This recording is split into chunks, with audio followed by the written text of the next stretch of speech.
선지자가 온다. 오늘 30번째 시간은 말라기서 말씀을 함께 봅니다. 말라기서 말씀은 구약의 마지막 성경이면서 또한 말라기 선지자는 구약의 마지막 선지자입니다. 말라기라는 이름의 뜻은 나의 사자라는 뜻이고요. 이 말라기라는 이름이 사실은 말라기서를 쓴 그 선지자의 이름이 아니라 그냥 나의 사자라는 그러한 단어를 번역한 것입니다.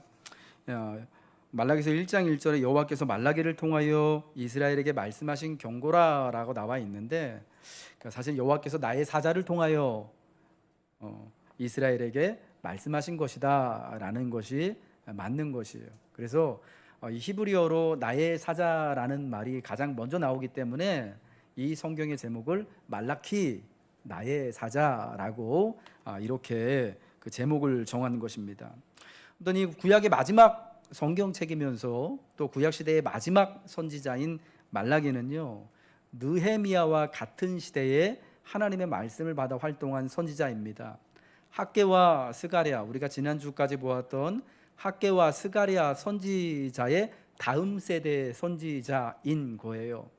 그래서 주전 460여 년경에 이제 성전이 다 지어지고, 그리고 느헤미야를 통하여서 예루살렘의 성벽도 완공이 다 된 이후에 하나님의 말씀이 말라기에게 이루어진 거예요.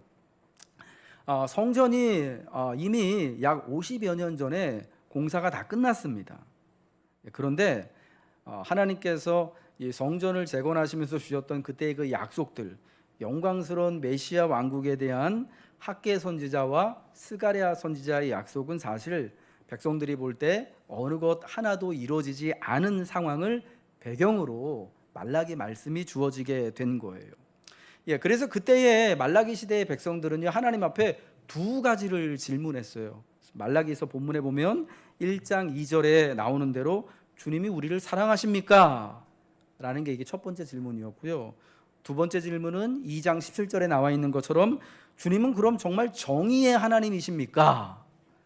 하나님이 정말 공의로우시고 의로우신 분 맞습니까? 라고 두 가지를 하나님한테 질문한 거예요. 주님이 과연 우리를 사랑하십니까? 주님이 과연 정의의 하나님이십니까? 여러분, 이런 백성들의 질문에는 어떤 뉘앙스가 있는 거냐면, 하나님 사랑 우리가 알 수가 없겠는데요, 하나님이 공의의 하나님이라고 하지만 우리한테 지금 일어나는 일 보면 별로 그렇게 의롭지 않으신 것 같은데요 라고 하는 그런 섭섭함이, 더 좀 세게 말하면 항의가 담겨져 있는 거예요. 이와 같은 백성들의 말에 하나님의 응답이 말라기 말씀인 거예요.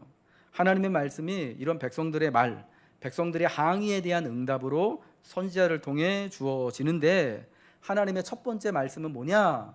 그런 백성들에게 내가 너희를 사랑했고 여전히 사랑한다 라는 겁니다. 우리 따라하겠습니다. 내가 너희를 사랑했고 여전히 사랑한다. 저는 말라기서의 말씀이요, 사실은 이게 제일 중요하다고 생각해요. 구약의 마지막 성경책, 마지막 선지자를 통해서 하나님이 우리에게 주시는 말씀. 그래서 이 말라기 선지자 이후로 약 400여 년 동안 하나님의 말씀이 주어지지 않거든요. 선지자가 등장하지 않다가 이제 예수님이 이 땅에 태어나시고 복음의 시대, 신약의 시대가 되면 비로소 400년 만에 말라기 선지자가 말한 내가 내 사자를 너에게 먼저 보내리라 말씀하신 대로 세례 요한이 요단강에서 세례를 베풀면서 하나님의 선지자로서 짜잔 하고 등장을 하는 거죠.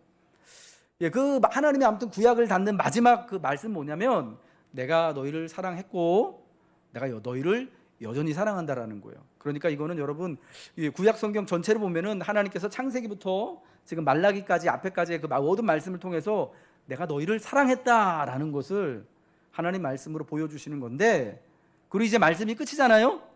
그럼에도 불구하고 나는 너희를 여전히 사랑한다, 나는 너희를 여전히 사랑할 거다 라는 것을 말씀하심으로써 이제 세월이 좀 많이 흐르지만 약 400년 후에 그리스도 예수의 오심과 또 복음에 증거되어지는 것을 통하여서 정말로 과연 하나님의 사랑하심이 우리에게까지 끊어지지 아니하고 변하지 아니하고 여전한 하나님의 사랑이 주어지고 있음을 우리에게 말씀해주고 있는 거죠. 오늘 본문 말라기 1장 2절과 3절 말씀을 우리 같이 한번 읽겠습니다. 시작. 여호와께서 이르시되 내가 너희를 사랑하였노라 하나 너희는 이르기를 주께서 어떻게 우리를 사랑하셨나이까 하는도다. 나 여호와가 말하노라. 에서는 야곱의 형이 아니냐? 그러나 내가 야곱을 사랑하였고 에서는 미워하였으며 그의 산들을 황폐하게 하였고 그의 산업을 광야의 이리들에게 넘겼느니라. 아멘. 하나님이여 그 백성들에게요, 내가 너희를 사랑한다, 내가 너희를 사랑했고 여전히 사랑한다라고 말씀하셨을 때요, 이 백성들은 하나님 앞에 이렇게 응답을 했어요. 주께서 어떻게 우리를 사랑하셨습니까? 이 말을 조금 더 직설적으로 번역하면 주께서 우리를 사랑하시는 것이 무엇입니까? 주님이 우리를 사랑하신다고 하는데 그 증거가 뭡니까? 우리는 하나님이 우리를 사랑하신다라는 것을 사실은 느끼지도 못하고 경험하지도 못하고 믿지도 못하겠습니다 라고 말하는 거예요.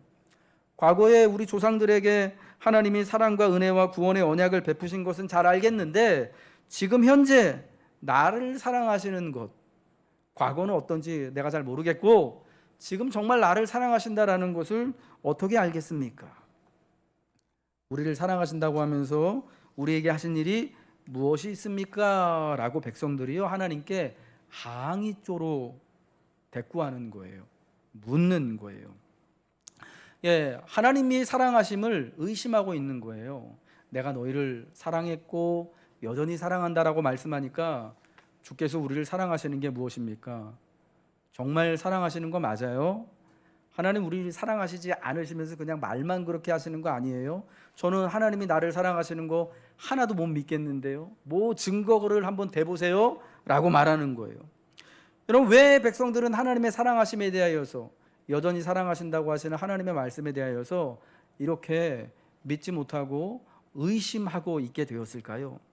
여러분, 그들이 그 당시에 처했던 환경을 보면은 이해할 수가 있어요. 아마 우리가 지금 살고 있는 상황하고 되게 비슷할 거예요. 이 말라기 선지자 이전 한 약 50여 년 전에요, 하나님은 학개와 스가랴 선지자를 통해서 성전 건축에 대한 명령을 주셨죠. 그래서 그 하나님의 명령에 따라서 총독이었던 수룹바벨과 그때의 대제사장이었던 여호수아와 백성들이 한 마음이 돼서 한 번 더 용기를 내서 성전 공사를 다시금 재개하고요, 마침내 10여 년 만에 성전을 완공을 합니다. 그때 학개와 스가랴 선지자가요 하나님의 말씀에 순종하여서 성전 공사를 다시금 시작하게 되면 이와 같은 복을 주시겠다라고 약속하신 게 있잖아요. 여러분 기억하십니까? 학개서에 하나님이 뭐라고 그러셨냐면 은도 내 것이고 금도 내 것이다. 하나님 말씀에 순종해서 이 성전 건축에 참여하면은 너희 사는 거 힘들지만 내가 은도 주고 금도 주겠다 하신 거예요. 그리고 이제 공사를 재개해서 성전 지대, 이제 성전 기초, 이제 공사 기초하는 게 다 놓이고 난 다음에 하나님이 뭐라고 그러셨냐면 오늘부터 내가 이제 이곳에 복을 주겠다, 오늘부터 너희에게 복을 주겠다라고 약속하셨어요. 그리고 스가랴서 말씀을 보니까 하나님이 다시금 시온을 위로하고 예루살렘을 택하리라고 말씀하시고요, 예루살렘과 하나님의 성읍들이 넘치도록 풍성해질 것을, 다시 그 성읍의 거리에 소년과 소녀들이 가득하여 거리에 뛰놀고 노인들마다 많은 노인들이 앉아가지고 평화롭게 이야기를 하고 살아가게 될 것이다 라고 말씀하셨어요.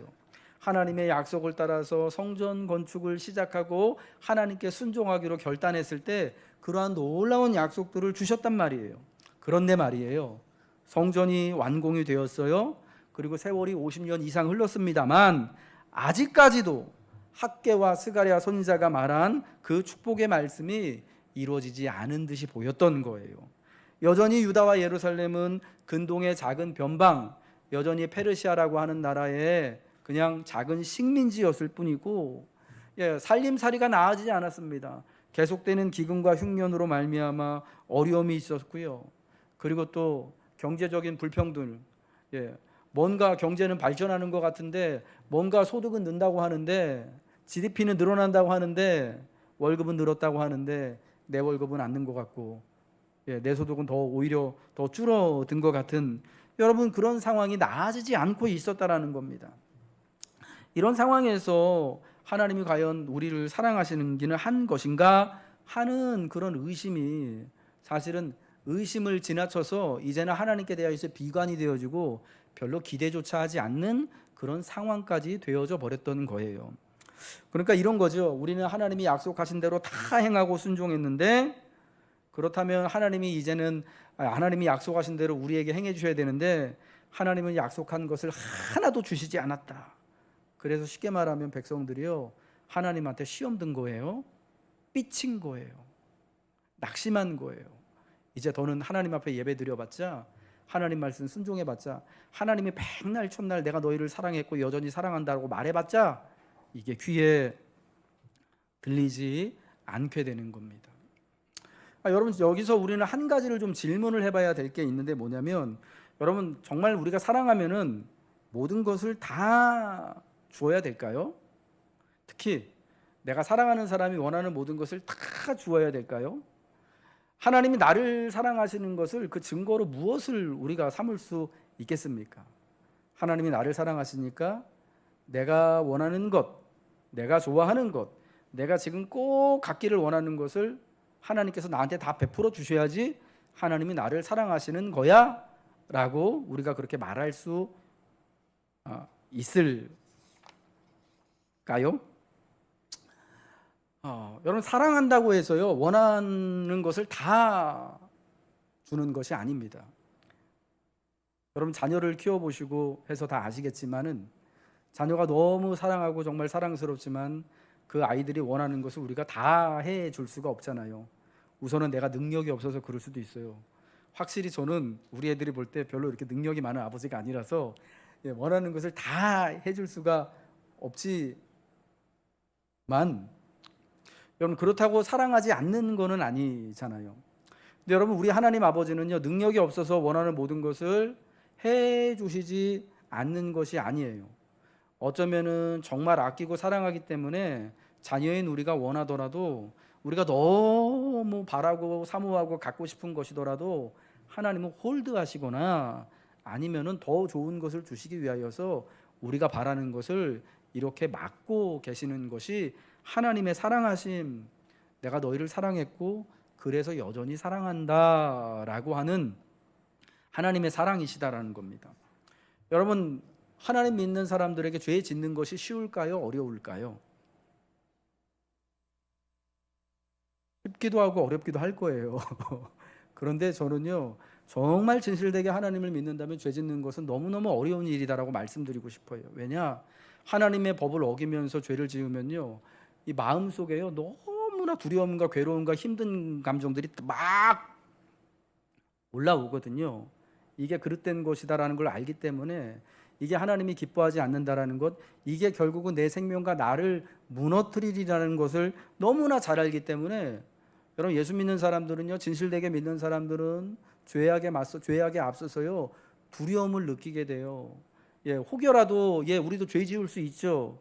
그런데 그 죄 짓는 게, 여러분 믿지 않는 사람들이 죄 짓는 것보다 훨씬 힘들게 죄를 짓는단 말이에요. 무슨 말씀인지 이해가 되시나요? 죄 짓는 게 힘든 거예요. 그 힘든 거를 우리가 만약 하면은 진짜 힘든 거예요. 하나님이 우리를 죄 짓지 않도록 말씀으로 깨닫게 하시고 순간순간 하나님의 사람들과 상황을 통하여서 우리를 인도해 주시거든요. 그래서 죄 짓는 게 우리에게는 굉장히 힘든 건데, 여러분 그런 가운데에 우리가 불의하지 않도록, 죄악에 빠지지 않도록, 죄 짓지 않도록 하나님이 우리를 보호해 주시거든요. 근데 죄 짓고 싶은 나와 그 죄 짓지 않고 어쨌거나 하나님 앞에 거룩함과 순결함과 믿음을 유지하기를 바라시는 하나님이 이렇게 세상에서 부딪히게 될 때에 여러분 괴로울까요? 안 괴로울까요? 그냥 마음이 편할까요? 그냥 늘 좋을까요? 늘 행복하고 기쁠까요? 되게 불편할 거예요. 되게 두려울 거예요. 되게 속상할 거예요. 되게 진짜 말 못할 그런 고민과 괴로움이 일어날 수밖에 없는 거예요. 그러니까 어쩌면은 제가 말씀드리고 싶은 거는요, 이 땅에서 하나님이 나를 사랑하시기 때문에 어쩌면은 내가 내 마음속에 갖고 있는 이런 고통과 시련과 고민거리와 갈등들이 그 하나님이 나를 사랑하시는 증거 가운데 하나가 될 수 있음을 말씀드리고 싶은 거예요. 사랑하는 성도 여러분, 고통도 결핍도 하나님이 나를 사랑하시는 하나님 사랑의 증거임을 믿으시기 바랍니다. 여러분, 그 분명한 증거가 바로 우리 주님의 고통과 죽음을 상징하는 십자가 아니겠습니까?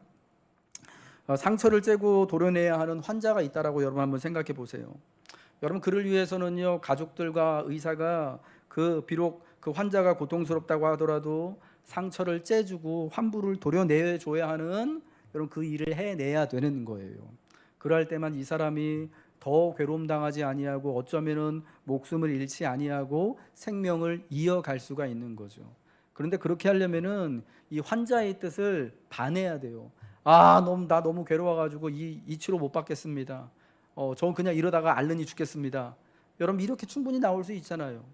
그러나 그 사람을 정말 살리기 위해서는 그 사람의 괴로움과 호소와 고통에 찬 비명에도 불구하고 그 마음에 나도 아프지만 참고 상처를 째주고 환부를 도려내주는 일을 감행해야 한다라는 거예요. 여러분, 이게 하나님의 사랑하심이다라는 거, 여전히 우리를 사랑하시는 하나님의 사랑이다라는 것을 우리는 알아야 돼요. 그저 하나님의 은혜와 사랑이 내가 바라는 대로, 내가 구하는 거, 내가 생각할 때 지금 나한테 꼭 이게 필요하면 좋겠다라고 하는 것들을 하나님이 내 방식대로 내가 원하는 대로 채워주셔야만 그게 하나님이 날 사랑하시는 게 아니고, 그게 하나님이 나에게 은혜를 베푸시는 것이 아니다라는 거죠. 마태복음 7장 11절에요, 우리 주님이 기도에 관하여 가르치시면서 이런 말씀을 해주셨습니다. 같이 읽겠습니다. 시작. 너희가 악한 자라도 좋은 것으로 자식에게 줄 알거든 하물며 하늘에 계신 너희 아버지께서 구하는 자에게 좋은 것으로 주시지 않겠느냐. 여러분, 하늘에 계신 우리 하나님은 구하는 자에게 좋은 것으로 주시는 분이다라는 겁니다. 악한 자라도 좋은 것으로 자식에게 주는 것을 안다. 하늘에 계신 우리 아버지는 구하는 우리에게 가장 좋은 것으로 주시는 분이다 라고 말씀을 하는 것이에요. 우리가 혹여 몰라가지고 내 삶에, 내 신앙에 해가 되고 조금도 유익하지 않는 것들을 지금 당장 좋아해서 구할 수가 있단 말이에요. 여러분, 그때 하나님은 그 기도를 들으시고 내게 정말 필요한 것, 내게 가장 귀한 것으로 응답해 주신다라는 거예요. 그래서 그 순간, 그 당장은 하나님이 내가 원하는 대로 허락해 주시지 않으셔서 삐칠 수 있어요. 하나님, 내가 이렇게 기도했는데, 내가 하나님 이렇게 열심을 따라 순종했는데 왜 하나님 내가 원하는 걸 주시지 않고 엄한 걸 주실까? 혹은 왜 아무것도 하나님이 응답이 없으실까? 근데 여러분, 주님이 말씀하신 것처럼 아버지는 우리에게, 구하는 자녀에게 가장 좋은 것으로 주시는 하나님이시다라는 것을 우리가 믿고, 이것이 여전한 하나님의 사랑이시다라는 것을 우리는 고백해야 한다라는 거예요. 내가 야곱을 사랑하였고 에서는 미워하였다라고 주님이 말씀하십니다. 주님이 우리를 사랑하셨습니까? 라고 묻는 백성들에게 주신 하나님의 대답이에요. 내가 야곱은 사랑하고 에서는 미워하였다. 이게 사실은 히브리적인 의미로는요, 내가 야곱을 더 사랑하고 에서는 덜 사랑한다입니다. 야곱을 사랑하기 때문에 에서는 미워한다라는 거면, 우리가 하나님이 공의의 하나님 모든 사람을 사랑하신다라는, 여러분, 그 하나님의 성품에 맞지 않는 거잖아요. 사실은 그래서 이 말씀에 사실은 되게 걸리시는 분들, 마음에 뭔가 이렇게 좀 응어리가 지신 분들이 있을 것 같아요. 하나님 누구는 사랑하고 누구는 미워하고, 아니 왜 미워한다고 이렇게까지 그렇게 노골적으로 이야기하실 필요가 뭐 있나 하면서, 역시 구약 성경이 하나님은 조금 그래, 예수님하고 조금 달라, 이렇게 말하실 수 있을 것 같아요. 느끼시는 분이 있을지 모르겠습니다만은, 이게요, 사실은 히브리적인 의미로는 나는 야곱을 사랑하고 에서는 덜 사랑한다는 거예요. 그러니까 하나님의 사랑이 둘 다 사랑하는데 내가 야곱을 조금 더 사랑한다라는 그런 의미라는 거예요. 야곱으로 대변되는, 그래서 이 말씀은 야곱으로 대변되는 그 유다와 이스라엘 백성들, 이제 포로에서 생활해서 돌아와서 성전을 짓고 성벽을 짓고 어려운 여건에도 불구하고 살아가는 그 백성들을 하나님이 얼마나 사랑하시는지를 알려주시기 위해서 그 옛날 이삭의 두 쌍둥이 아들이었던 야곱과 에서와 관련해서 하나님의 언약이 에서가 아닌 야곱에게 있었음을 상기시키므로 그의 후손들인 이스라엘을 하나님이 얼마나 특별히 아끼시고 있는지를 말씀하는 거예요. 그러니까 그런 거죠. 하나님 정말 우리를 사랑하는 거 맞아요? 라고 하니까 그럼 내가 널 사랑하지. 야, 내가 내가 에서보다 야곱을 더 사랑했잖아. 마치 그런 거죠. 여러분 자녀들이, 여러분 아들내미가 아빠가 맨날 눈앞에만 들고 아들은 말 안 들으면 이렇게 막 몽둥이 들고, 요즘에 그런 분은 없죠. 저희 자랄 때는 맞고 자랐는데, 아들한테는 보통 아빠들이 이렇게 막 하다가 딸들한테는 되게 자상하잖아요. 되게 잘해 주잖아요. 여러분 보통 집에서 다 그러시죠? 우리 딸 가지신 분들. 그래서 이게 아들이 볼 땐 되게 불만이 있을 수가 있어요. 우리 아빠는 나한테는 되게 엄하게 하고 막 나한테 이렇게 막 관심도 없는 것 같은데 누나한테는 막 용돈도 더 주고 막 늦으면 택시 타고 오라고 그러고.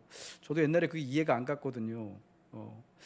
그 용돈을 줘도 이게 택시비를 주고 막 교통비를 줘도 누나한테 조금 더 주는 거예요. 늦으면 택시 타고 오라고. 난 그런 거 하나도 없었는데. 그래가지고 우리 부모님이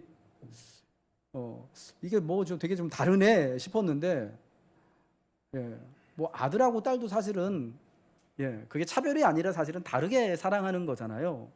그래서 혹시 저 같은 못난 아들이 부모님한테 그렇게 물어보잖아요. 아버지 너무한 거 아니에요? 나는 택시비도 안 주고 저는 뭐 차 끊기면은 이렇게 뭐 걸어오라는 겁니까? 이러면은 그때 아버지가 그러잖아요. 야, 사실은 내가 누나보다 너가 더 좋아. 너는 나랑 같이 목욕탕도 가고 때도 밀어주고 하잖아. 이런 얘기 들어보셨는지 모르겠는데, 보통 그렇게 이제 대답들을 하신단 말이에요. 여러분, 우리 하나님도요 그런 심정을 가지고 지금 투정하는 이스라엘 백성들에게 하나님 정말 우리 사랑하신다고요? 우리가 그걸 어떻게 알아요? 하니까 야, 내가 야곱을 사랑하잖아. 에서는 덜 사랑하잖아. 이만큼 니네 더 진짜 사랑하는 거야. 얼마나 특별히 아끼는지 좀 알아. 내가 너희를 이렇게 사랑해 라고 말씀하시면서 내가 야곱은 더 사랑하고 에서는 덜 사랑해 라고 말씀하시는 거예요. 여러분, 여기서 또 우리가 하나 또 이게 좀 또 질문해야 되는 게요, 과거의 은혜와 사랑이 현실의 고난과 어려움을 극복하는데 과연 도움이 될까 하는 거예요. 말라기 선지자 시대 이 유다와 예루살렘에 돌아와서 살았던 백성들에게요, 이전 시대의 하나님의 은혜와 사랑은 현실의 어려움과 고통을 이겨내는데 사실 도움을 주고 있지 못했습니다. 오히려 과거에 하나님이 은혜와 기적을 베푸셔서 하나님의 놀라운 사랑을 보여주신 하나님께서 왜 우리 시대에는 아무런 기적도 도움도 없는지, 우리는 하나님 말씀에 순종해서 성전도 짓고 성벽도 짓고 하라는 거 다 한 것 같은데 왜 여전히 은도 없고 금도 없고 여전히 불평등한 상황 가운데 왜 여전히 이렇게 힘든 상황 가운데 살아야 되는가 하면서 하나님을 오히려 옛적에 야곱을 사랑했던 그 하나님 그 사랑 때문에 원망하고 있었다라는 거예요. 여러분, 그 사람들에게는 과거의 사랑과 은혜가 현실의 고난의 맛을 더 가혹하게 하는 것이었다라는 거예요. 여러분, 충분히 그럴 수 있어요. 내가 이전에 여러분 잘 살았던 사람들을요 망해가지고, 옛날에 많은 걸 누리고 살던 사람이 완전히 폭삭 망해가지고 오늘 되게 힘들게 살면은요, 그때 그 화려했던 기억 때문에 지금 현재의 이 힘든 상황이요 더 못 견뎌지게 되는 거거든요. 그거하고 비슷하다라고 생각을 하시면 될 것 같아요. 여러분, 그러나 그들은 잊고 있을지 모르나 그들이 현재 성곽으로 둘러싸인 예루살렘에 살고 있다는 것 자체가 하나님이 그들에게 얼마나 큰 은혜와 자비를 보여주셨는지를, 하나님이 그들에게 얼마나 사랑에 충실하신지를 알려주는 것이었습니다. 여러분, 그들은 과거의 그 기억이 자기들과는 전혀 관계없는 것으로 지금 하나님이 나한테 해준 게 뭡니까? 라고 하나님의 사랑을 의심하고 항변하지만 사실 하나님이 그들에게 베풀어 주신 것이 참 많습니다. 바벨론 포로에서 생還할 수 있게 해주셨습니다. 돌아올 수 없는 상황이었는데 고향 땅으로 돌아올 수 있게 해주셨고요. 그리고 그 돌아온 고향 땅에서 그들이 안전하게 살아갈 수 있도록, 흩어지지 아니하고 성전을 중심으로 안전하게 살아갈 수 있도록 성전도 짓게 하시고 성벽도 건축을 하게 하신 거예요. 여러분, 하나님이요 스룹바벨을 통해서 성전을 지으시고, 그리고 이제 세월이 흘러서 느헤미야를 통해서 성벽을 다 완공을 하셨습니다. 근데 여러분, 성전을 짓고 성벽을 재건하라고 하신 하나님이요 괜히 백성들 사는데 힘든데 하나님 집 지으라고 성전 지으라고 하신 거 아니에요. 누구를 위해서 성전을 짓고 성벽을 재건하라고 하셨냐면은 이제 포로에서 생활한 백성들을 위해서 성전을 짓고 성벽을 지으라고 말씀하신 거예요. 왜냐? 그래야만 백성들이 흩어지지 아니하고 모여서 살아갈 수 있기 때문입니다. 함께 모여서 거룩하신 하나님을 그들이 마음껏 예배하고, 그리고 성벽이 둘러서진 그 성 안에 살아서 여러분 그 성벽으로 인하여서 돌봄과 보호를 받을 수 있는 거예요. 옛날에 과거에 그 도시국가들의 성벽이요, 외침을 막아주는 거잖아요. 침략을. 성벽이 없으면은 사는데 너무너무 불안하고 힘들 수밖에 없거든요. 누구를 위해서 성전을 짓고 성벽을 쌓으라고 한 거냐 하면은 사실은 돌아온 이 백성들을 위해서 하나님이 성전도 짓고 성벽도 쌓으라고 말씀하신 거예요. 그럼 하나님 편에서는 성전이 필요가 없는 거죠. 다윗이 말했던 것처럼, 시편에 고백한 것처럼, 여러분 하나님의 집은 저 하늘에 있어요. 하나님의 보좌가 하늘에 있고요. 이 땅은 하나님의 발등상인 거예요. 그런데 그런 하나님께서 사람이 손으로 지은 집에 하나님의 집이라고 계실 수가 있겠습니까? 그게 얼마나 하나님께 영광이 되겠습니까? 더군다나 이때 백성들이 지었던 성전은요, 되게 초라한, 요즘으로 치면 죄송합니다만은 저 지하 상가교회나 아니면 그 상가에 있는 그런 상가 조그만 개척교회 같은 거였어요. 여러분 그런 볼품없는 예배당 성전이었단 말이에요.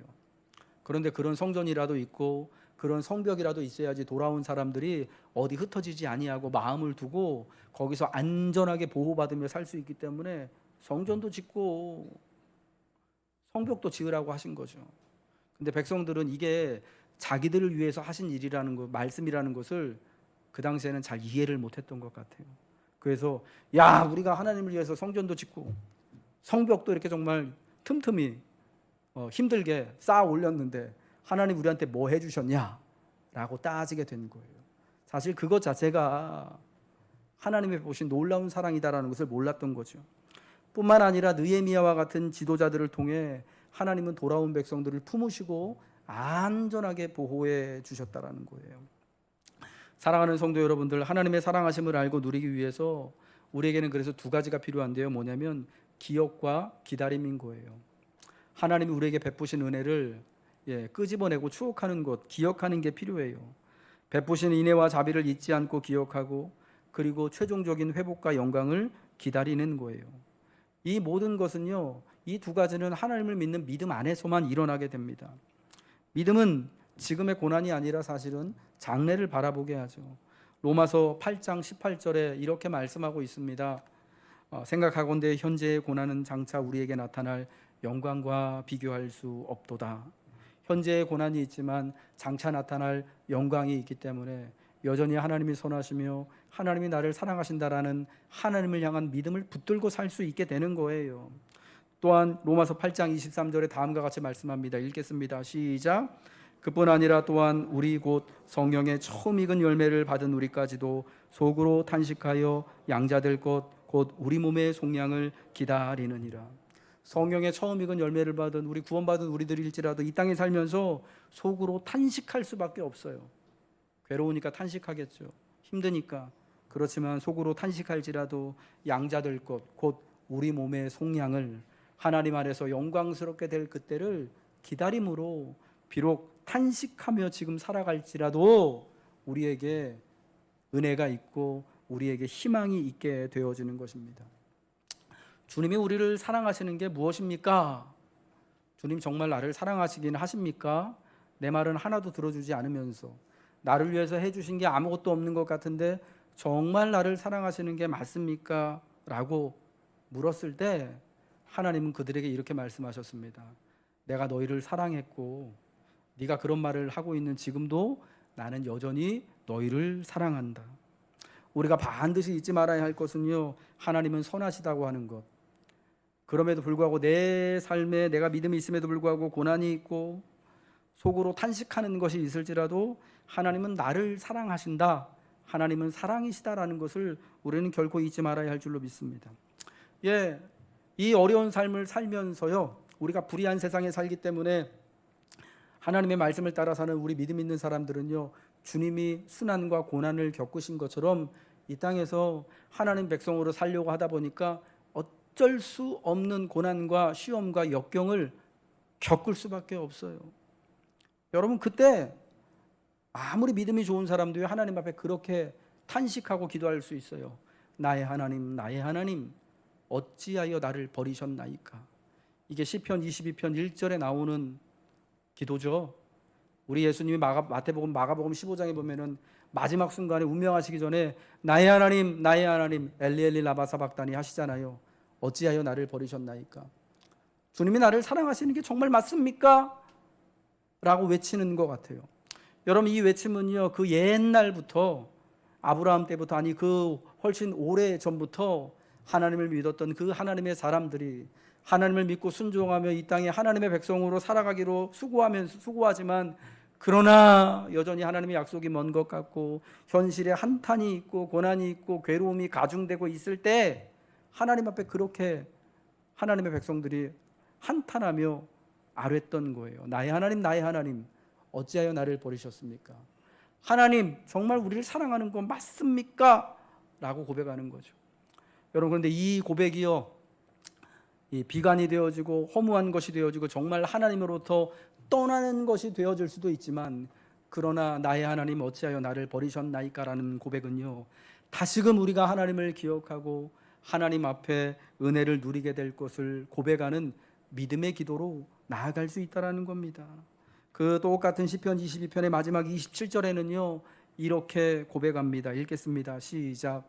땅의 모든 끝이 여호와를 기억하고 돌아오며 모든 나라의 모든 족속이 주의 앞에 예배하리니.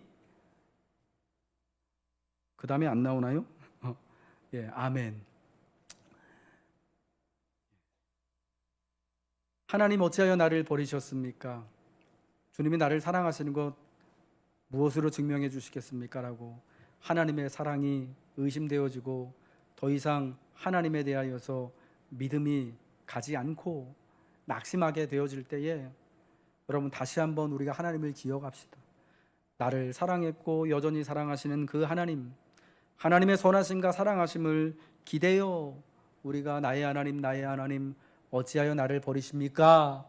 라고 고백할 때 다시금 땅의 모든 끝이 여호와를 기억하며 돌아오며 모든 나라의 모든 족속이 주의 앞에 예배하리니 나라는 여호와의 것이요 여호와는 모든 나라의 주심이로다 라고 하는 우리 믿음의 고백이 다 이어서 함께 나오게 될 줄로 믿습니다. 여러분, 우리가 사는 현실이요, 주님이 나를 사랑하시는 것이 무엇입니까? 라고 우리가 그렇게 반문할 수 있을 만큼의 쉽지 않은 삶을 살아가고 있습니다. 그러나 여전히 여러분을 사랑하시는 그 하나님으로 말미암아 우리가 이런 한탄의 고백과 간구를 드리게 될 때에 다시금 하나님의 은혜를 만나게 되어지고 다시금 하나님의 영광스러운, 또 하나님의 그러한 영광스러운 때를 우리가 고대하게 되어지므로 오늘의 이 한탄의 기도가 하나님 앞에 정말 하나님을 다시금 사모하게 되어지는 영광과 믿음의 기도로 바뀌게 되어지는 놀라운 기적이 여러분에게 나타나시길 주님의 이름으로 축복합니다.